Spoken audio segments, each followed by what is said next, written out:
हरिद्वार रोशनाबाद में राष्ट्रीय खेल प्रतियोगिताओं का आयोजन होना है, जिसके लिए तैयारियां चल रही है। खिलाड़ियों के रोशनाबाद स्पोर्ट्स स्टेडियम में शिविर भी चल रहे हैं, जहां खिलाड़ियों को बेहतर प्रदर्शन के लिए अभ्यास कराया जा रहा है। शिविर में तैयारी कर रही एक नाबालिग महिला खिलाड़ी थाने पहुंची और उसने पुलिस को तहरीर देते हुए बताया कि कोच ने उसके साथ जबरन दुष्कर्म किया है। इसके तुरंत बाद पुलिस ने खिलाड़ी को मेडिकल के लिए जिला अस्पताल भिजवाया। पीड़िता के पिता की ओर से दी गई तहरीर पर आरोपी कोच के खिलाफ मुकदमा दर्ज कर उसे गिरफ्तार कर लिया। खेल मंत्री रेखा आर्या पीड़ित परिवार से मिलने पहुंची और आरोपी कोच के खिलाफ विभाग की ओर से की जा रही कार्यवाही की जानकारी दी। घटनाक्रम निश्चित रूप से बहुत ही दुखद है और मैं और या कोई भी हमारा उत्तराखंड का कोई भी व्यक्ति जो है इस प्रकार के घटनाक्रम को सोच भी नहीं सकता कि एक प्रशिक्षक या एक शिक्षक के द्वारा जो है अपने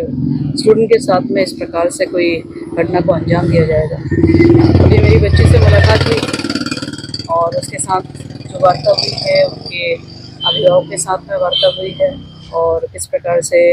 उस कोच की एक्टिविटीज़ रही हैं, ये सारी बातें उस बालिका ने बताने का भी काम किया है। निश्चित रूप से ये अपराध क्षम्य योग्य नहीं है और विभाग अपनी ओर से ये निर्णय कर चुका है कि संबंधित कोच को जो विभाग की ओर से संविदा आधारित जॉब पर रखा गया था, सबसे पहले उसकी जॉब के आदेश को निरस्त किया जा रहा है। इसके साथ ही मैं समझती हूँ कि शायद हो सकता है कि देश का पहला ऐसा उदाहरण होगा जो एक्शन जो है, मैं स्पोर्ट्स मिनिस्टर होने के नाते भी और इस प्रकार के अपराध के विरुद्ध एक्शन लेने के नाते भी और एक बच्चे की भावनाओं को समझते हुए भी और अन्य बच्चों के साथ ऐसा ना हो, इसका संदेश देने के लिए भी मैं संबंधित कोच के विरुद्ध साई में एक रिक्वेस्ट लेटर देने को हूँ, जहाँ पर उसके संबंधित जो प्रमाण पत्र एज ए कोच के रूप में प्राधिकरण निर्गत करता है, उसको निरस्त किया जाए। इसका एक अनुरोध पत्र मैं अपनी ओर से भेजने को भेजूंगी और इसके साथ साथ में विभाग जो है एक नोटिफिकेशन संबंधित कोच के विरुद्ध भी निकालेगा कि संबंधित कोच को भविष्य में किसी भी प्रकार से, किसी भी मार्फत से कहीं पर भी कोच करने के लिए कहीं पे भी उसको जॉब ना मिल पाए, उसको भी हम लोग सुनिश्चित करेंगे। तो एक कठोर कार्यवाही जो है वो किए जाने के लिए ये सारे निर्णय जो है होना आवश्यक है और मैसेज देना भी आवश्यक है, क्योंकि मैं समझती हूँ कि एक प्रशिक्षक के द्वारा अपने एथलीट के साथ में ये व्यवहार जो है कहीं पे भी स्वीकार योग्य नहीं है और उत्तराखंड के इस देवभूमि में इस प्रकार का कृत्य तो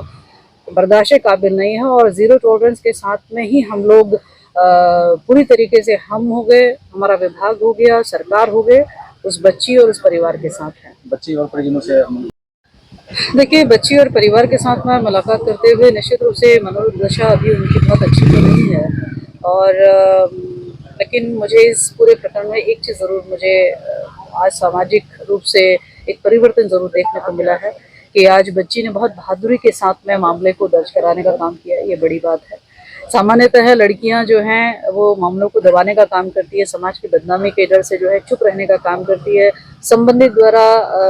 घटित घटनाक्रम में जो धमकियां दी जाती है उसके प्रभाव में आ जाती है, लेकिन संबंधित बच्ची ने जो है उसके विरुद्ध मामला दर्ज किया। ये उसके साहस का परिणाम है। ये भी उसके साथ बातचीत करते हुए उसकी हिम्मत को हमने प्रोत्साहित भी किया है और इसके साथ एक और अच्छी बात देखने को मिली कि पूरा परिवार उस बच्चे के साथ में, उसके माता पिता, चाचा, भाई इत्यादि सब उस बच्ची के साथ में खड़े हैं। तो मुझे लगता है कि उसका जो मनोदशा है वो, मैंने उससे अनुरोध भी किया है कि वो जल्दी से जल्दी अपने मनोदशा को भी और अपने मेंटल को भी, फिजिकली भी जो है वो हील होए और फिर अपना जो उसका पुनः उद्देश्य है कि अब की बार उत्तराखंड को रिप्रेजेंट करेंगे, अब की बार उत्तराखंड के लिए जो है वो